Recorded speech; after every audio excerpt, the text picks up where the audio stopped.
Power being called out for the West Mill turn includes a GP7 still in its New York Central paint but looking pretty old, number 5689, followed by Penn Central 7175 GP9. Heading past West Mill Tower, they'll go to the departure track in Williams Yard under the overpass by the ball field and hook up with their train.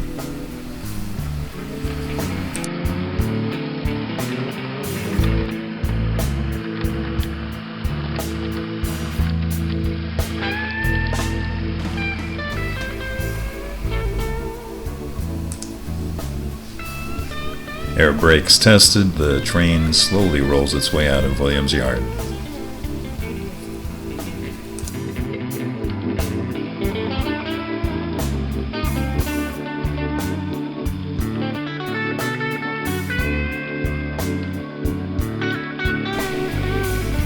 Cars from the New York Central train layout include this gondola of pipe from Gervais, which is going to the Gulf facility. This 40-foot boxcar is headed for Cavendish Foods from Burke Industries, loaded with food containers.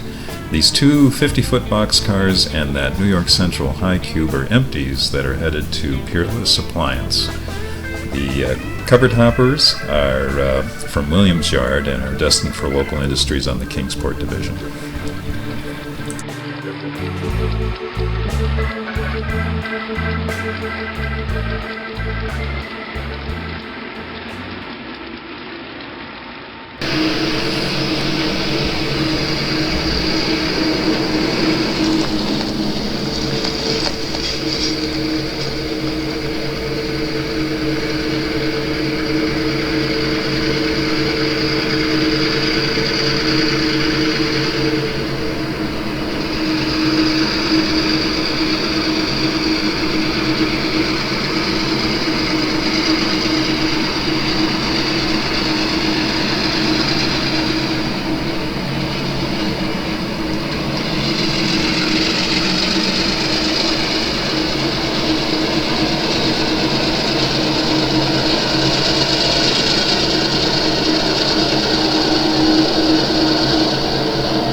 The West Mill turn has to wait while this Penn Central steel train with coil cars goes by.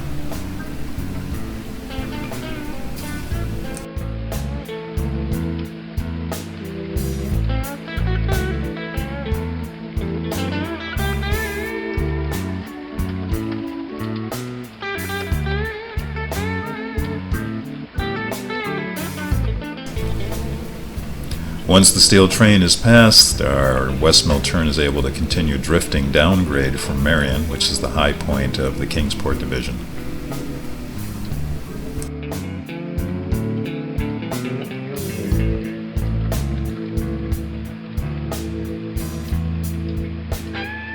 Arriving at the Gulf facility to drop off that gondola and pick up some tank cars.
train arrives at West Mill, and once it stops, it'll have to cut the locomotives so they can do a runaround move to push most of those cars into the West Mill float yard.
Once the locomotives get behind the caboose and couple on, it requires a number of back and forth moves to get the cars into the West Mill float yard, which I didn't film. But first was that string of tankers from the Gulf facility. Here they are, they're waiting to eventually be loaded on the car float. And then followed is the cut of cars that's going to Mayfield Yard, which will be picked up by a Kingsport and Western local.